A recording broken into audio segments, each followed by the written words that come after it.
Okay, so this video is going to help you with section 2.3, the first and second derivative test in curve sketching. This video is basically going to help you learn how to draw a curve using derivatives.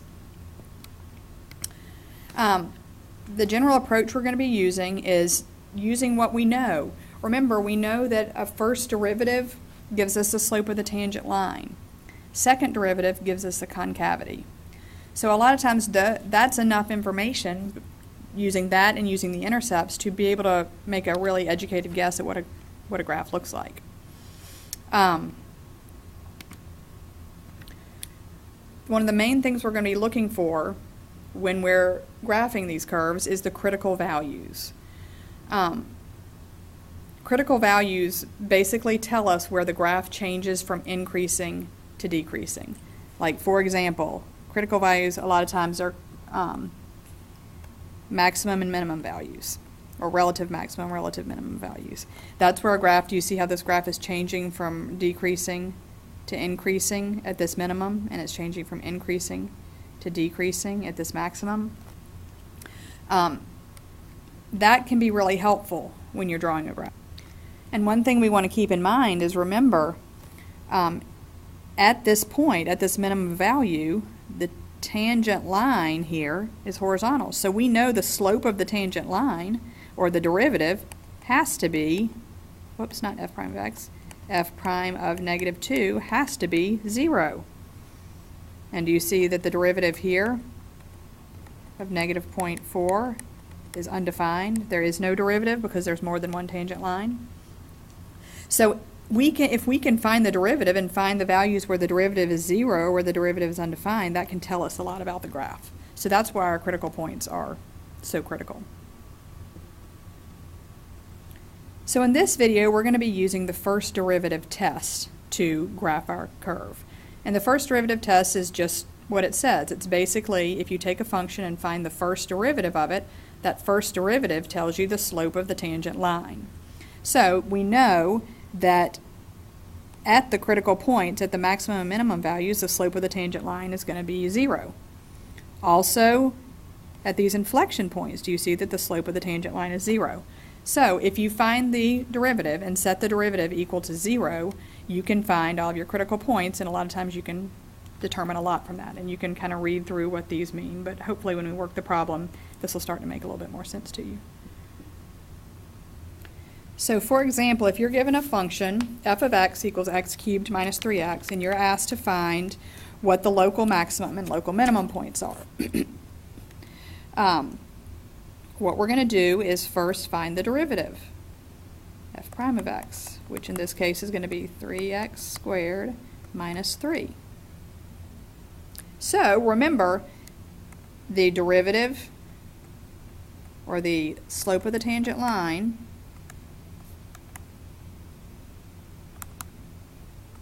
is equal to 0 at the max and min values. So let's take this derivative and set it equal to 0 and see what those values are that where the slope of the tangent line is 0. So if we factor out a 3 here, we get x squared minus 1 and 3x plus 1, x minus 1, set each term equal to 0.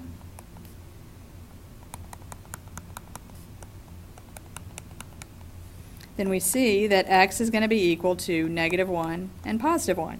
So at x equals negative 1, at x equals positive 1, we're going to have maximum or minimum values. So we have to figure out what these points are. So to find these actual points, now we're just going to plug f of negative 1 into the original function. So that's going to be negative 1 cubed minus 3 times negative 1. So that's going to be what? Negative 1 plus 3, which is 2. So one point is going to be negative 1, 2. And then we're going to find f of positive 1, which is going to be 1 cubed minus 3 times 1. So that's going to be 1 minus 3, which is negative 2. So the other point is going to be 1, negative 2. So these are our 2 points on our graph. So if we go ahead and draw a graph, looks something like this. Then we can graph, let's see, one, two.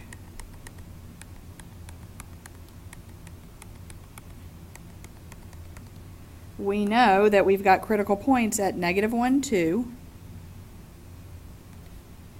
and at 1, -2. So now we need to figure out whether this graph is increasing or decreasing just to the left and just to the right of these critical values. So a simple way to do this is to set up a little chart. And we're going to take the factors that we used when we factored the derivative. So x plus 1, x minus 1, and we're going to write f prime of x and f of x down at the bottom. Then we're going to take our critical points, which in this case are -1 and +1. We're going to draw little lines under them.